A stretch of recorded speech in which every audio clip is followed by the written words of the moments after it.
same. They change the rules and play with the rules.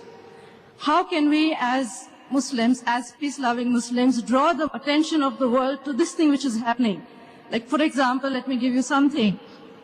All the ills of the world, all the violence is blamed on Alqaeda, and we have heads of state giving irresponsible statements like such and such a thing, it's by Alqaeda. How do you think, as peace-loving Muslims, we counteract something which we see as which is not? I'm again talking about the rules of journalism. There is inference, there is opinion. These things should be separate, but they are being mixed in the news and being given to us.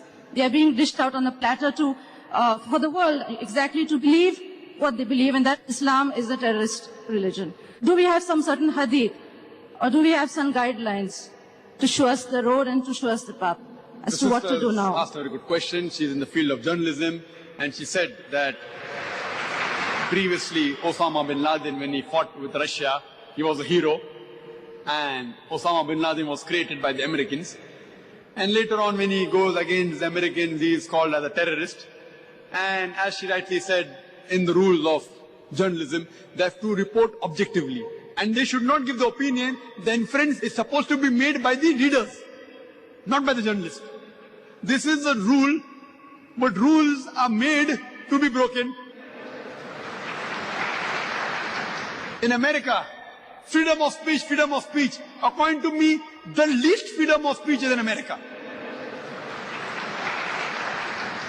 Freedom of speech, you can speak as long as it doesn't hurt them.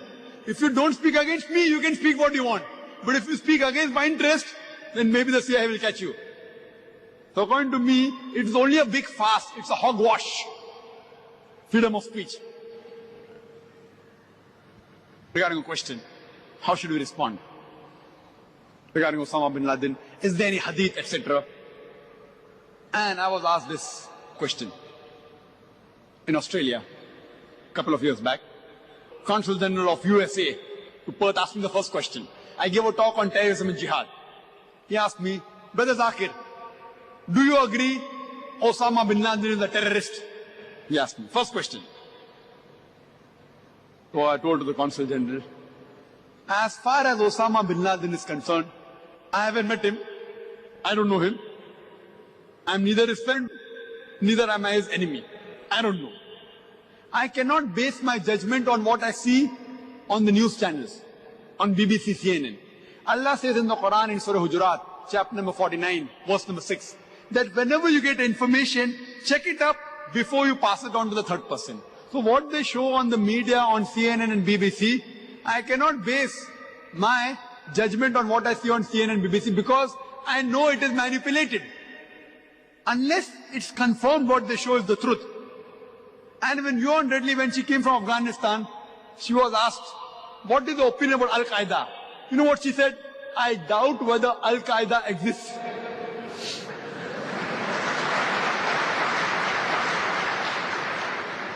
So, if you're going to base on what they show about Osama bin Laden on CNN and BBC, I cannot give my judgment.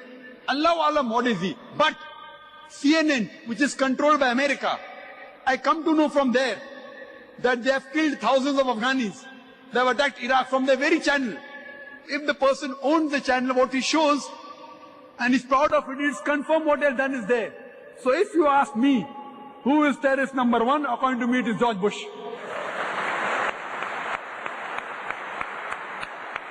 This I have mentioned and came as headline in the statement that Dr. Zakir Naik says he's a fundamentalist and he calls George Bush as terrorist number one. Headlines in the papers of Australia.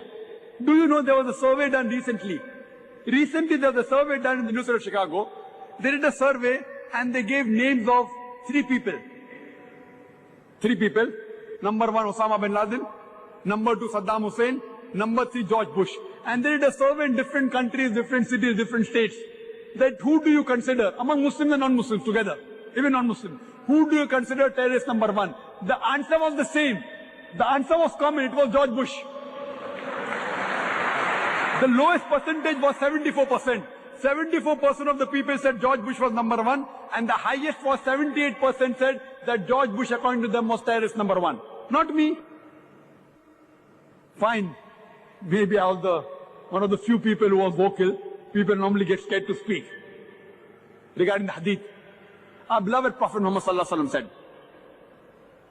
that if you see something wrong, stop it with your hand. If you cannot stop it with the hand, stop it with your tongue. If you cannot stop it with the tongue, the least you can do is curse in your hearts. And then you will be the lowest level of mu'min. So I am very vocal. I speak the truth. Those people who Allah has given the power to stop with the hand, if they don't stop, Allah will question them. At least Allah has given me the power to speak. So I am speaking at least.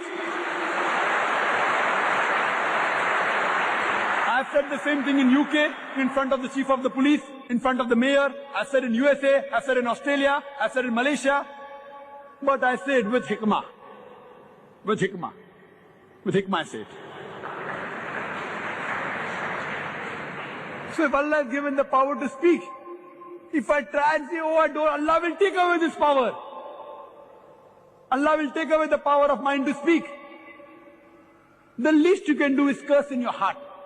And today the non-Muslims are saying, leave aside Zakir Naik, the majority of the non-Muslims today, according to a survey done by University of Chicago in USA, they say that George Bush is number one. And if you go on the internet, there are statements, I'm not saying right or wrong, they say that what happened on 11th of September, it was an inside job. Some of the theories say that George Bush did it himself. Regarding a question, how should the Muslims behave?